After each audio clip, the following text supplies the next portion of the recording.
All right, considering how today's Senate Judiciary Committee hearing went, Attorney General Merrick Garland might be thinking about issuing a memo of what should be considered threats against the U.S. Attorney General by senators. General Garland, you have weaponized the FBI and the Department of Justice. Your U.S. attorneys are now collecting and cataloging all the ways that they might prosecute parents like Mr. Smith because they want to be involved in their children's education and they want to have a say in their elected officials. It's wrong. It is unprecedented, to my knowledge, in the history of this country, and I call on you to resign. I have to say, watching a good portion of today's hearing, it was a deer in headlights look. I think he was, in fact, I was on Capitol Hill during the hearing on the House side.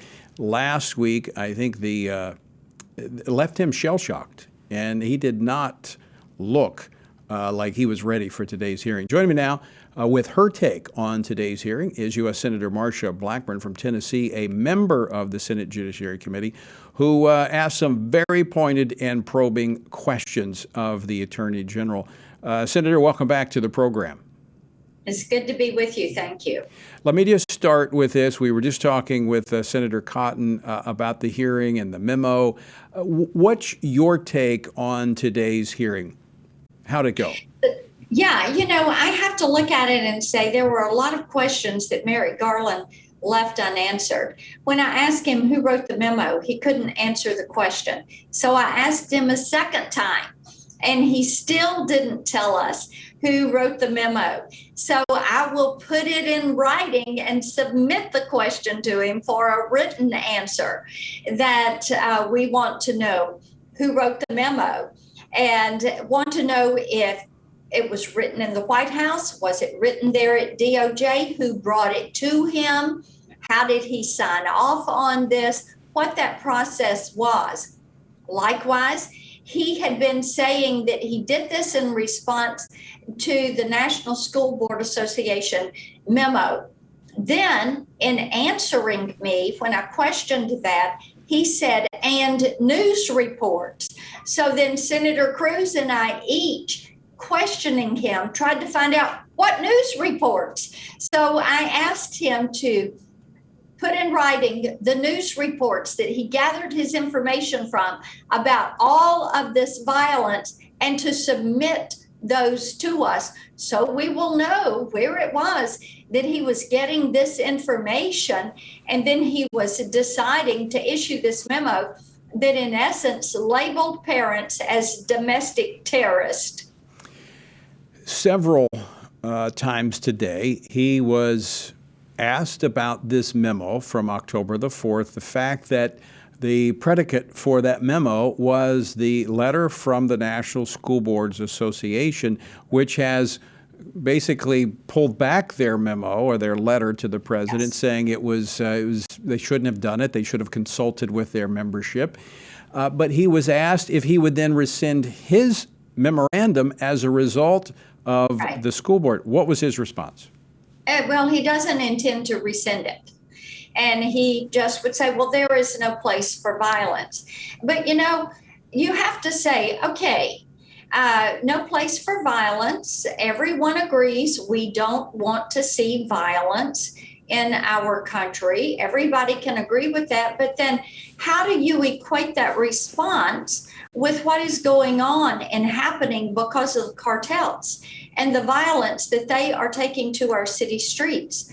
Because with an open southern border, we are seeing record amounts of fentanyl and heroin and meth coming onto our nation's street. Every town is a border town. Every state is a border state. So you have to say the cartels and the way they are carrying out their operations coming into our country, they're vicious and they're violent.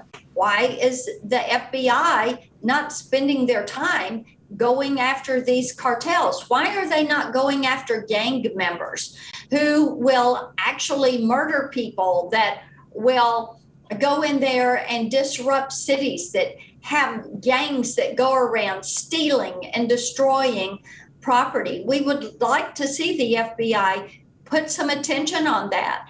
This is defund the police movement.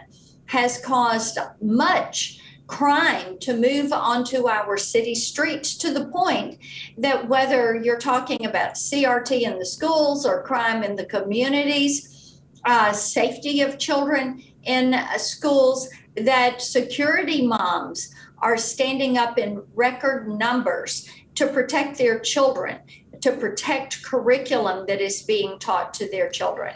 I also found it very interesting, Senator Blackburn, that there was a lot of discussion about the FBI's investigation of January 6th, and Democrats very interested in making sure that they pursued all of that. But I believe it was Senator Cotton, I may be wrong, could have been another senator, asked about Black Lives Matter, Antifa, and all of the rioting that took place in the summer of 2020. And the general's response was, well, that was under the previous administration.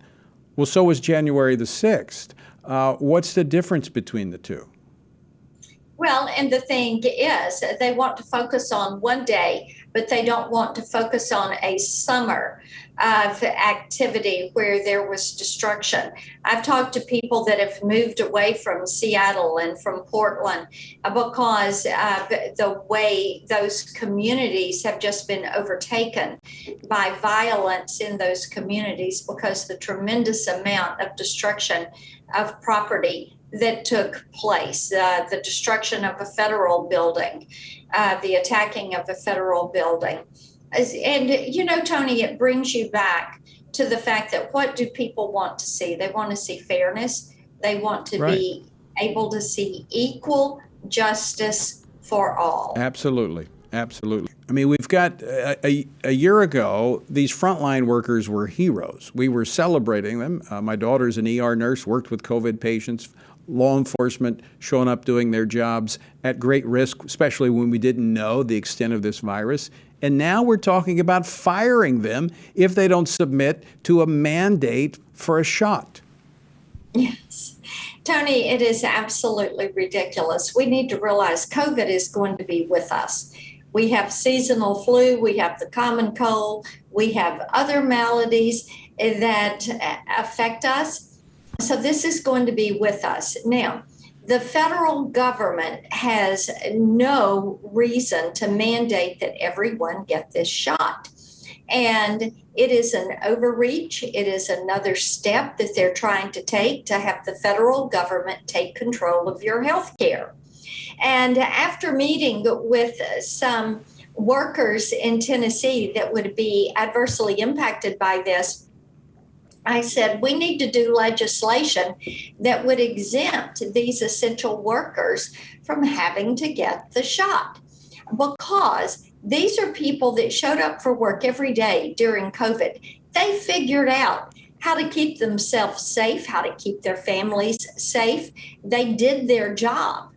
And now they're being faced with this mandate, whether they're a first responder, law enforcement, healthcare, airline, truck drivers, grocery store employees. And so many of them are saying, I don't want to take this. I have concern. My family has a history of heart disease, or maybe it's a respiratory issue, or a family member got the vaccine and had an adverse reaction, and they're suffering from long COVID.